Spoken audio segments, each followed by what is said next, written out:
Hello दोस्तों, घटना चक्र के इस नए वीडियो में आपका स्वागत है।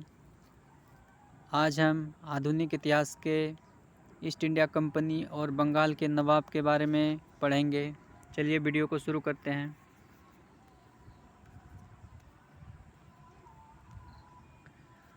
मुगल सम्राट द्वारा स्वतंत्र रूप से नियुक्त बंगाल का अंतिम गवर्नर मुर्शिद कुली खान था। इसने अपनी राजधानी ढाका से मकसूदाबाद बनाया और नगर का नाम मुर्शिदाबाद रख दिया। इसने भूमि बंदोबस्त में इजारा व्यवस्था आरंभ की।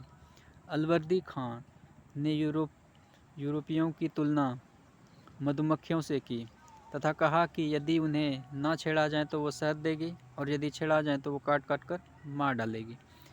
इसकी मृत्यु के बाद उसका दौहित्र सिराजुद्दौला उत्तराधिकारी बना।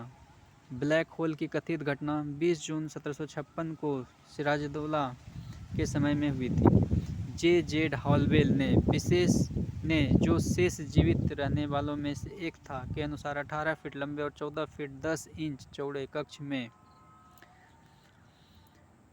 146 अंग्रेज बंदी बंद कर दिए गए और अगले दिन उसमें से केवल 23 व्यक्ति ही बचे। यह घटना ब्लैक होल के नाम से प्रसिद्ध है। समकालीन मुस्लिम इतिहासकार गुलाम हुसैन ने अपनी पुस्तक सियार उल मुतखैरीन में इसका कोई उल्लेख नहीं किया है। भारतवर्ष में ब्रिटिश साम्राज्य का संस्थापक रॉबर्ट क्लाइव को माना जाता है, जिसने प्लासी के युद्ध में बंगाल के नवाब सिराजुद्दौला को पराजित कर पहली बार भारत में ब्रिटिश प्रभुत्व की नींव रखी थी। प्लासी का युद्ध मैदान पश्चिम बंगाल राज्य के नदिया जिले में भागीरथी नदी के किनारे स्थित है। क्लाइव भारत में बंगाल के गवर्नर के पद पर 1757 से 60 तथा 1765 से 67 तक रहे। इस दौरान उसने अवध के नवाब शुजाउद्दौला के साथ इलाहाबाद की संधि की। अंग्रेज सैनिकों का एक श्वेत विद्रोह उसके समय में हुआ। क्लाइव द्वारा बंगाल में सफलतापूर्वक एक लुटेरा राज्य की स्थापना की गई। क्लाइव एक सैनिक के रूप में जननेता था। विलियम पिट का यह कथन है कि वह स्वर्ग से उत्पन्न सेनानायक था। अलवर्दी खां के उत्तराधिकारी नवाबों में मीर कासिम सबसे योग्य था। पूर्णिया तथा रंगपुर के फौजदार के रूप में वह अपनी योग्यता पहले ही दर्शा चुका था। वह अपनी राजधानी मुर्शिदाबाद से मुंगेर ले गया। संभवतः वह मुर्शिदाबाद के षड्यंत्रमय वातावरण तथा कलकत्ता से दूर रहना चाहता था, ताकि अंग्रेजों का हस्तक्षेप अधिक न हो। मीर कासिम ने सेना का गठन यूरोपीय पद्धति पर करने का निश्चय किया। इसके द्वारा मुंगेर में तोपें तथा तोड़ेदार बंदूकें बनाने की व्यवस्था की गई। इसके अतिरिक्त मीर कासिम राज्य की आर्थिक स्थिति को भी सुधारने के लिए प्रयत्नशील रहा। जिन अधिकारियों ने गबन किया था उस पर बड़े बड़े जुर्माने लगाए गए। कुछ नए कर भी उसने लगाए। 22 अक्टूबर 1764 को अंग्रेज ने मीर कासिम, अवध के नवाब शुजाउद्दौला और दिल्ली के मुगल सम्राट शाह आलम द्वितीय की सम्मिलित सेना को बक्सर के युद्ध में परास्त किया। इस युद्ध में अंग्रेजों की कमान मेजर हेक्टर मुनरो के हाथ में थी।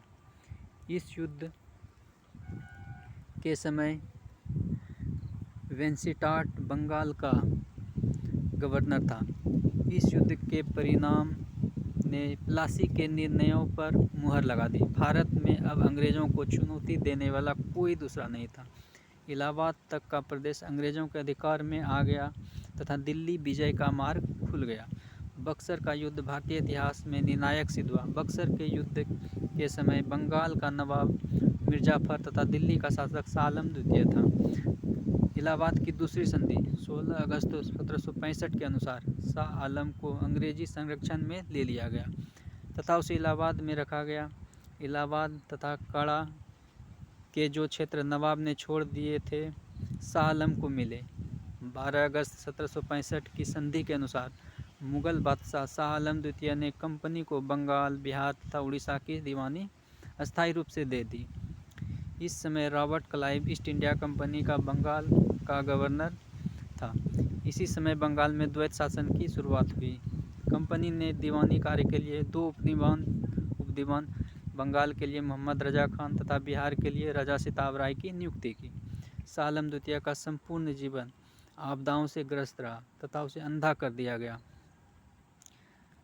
शाह आलम द्वितीय के समय में 1803 ईस्वी में दिल्ली पर अंग्रेजों का अधिकार हो गया। शाह आलम द्वितीय तथा उसके 2 उत्तराधिकारी अकबर द्वितीय और बहादुर शाह द्वितीय ईस्ट इंडिया कंपनी के पेंशन भोगी मात्र बनकर रह गए।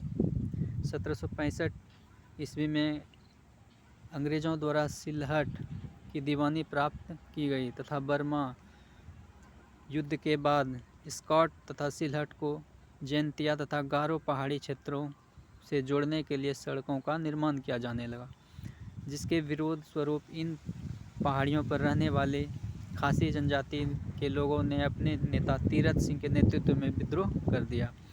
के.एम. पन्नीकर ने कहा है कि 1765 से 1772 ईस्वी तक कंपनी ने बंगाल में डाकुओं का राज्य स्थापित कर दिया है। धन्यवाद।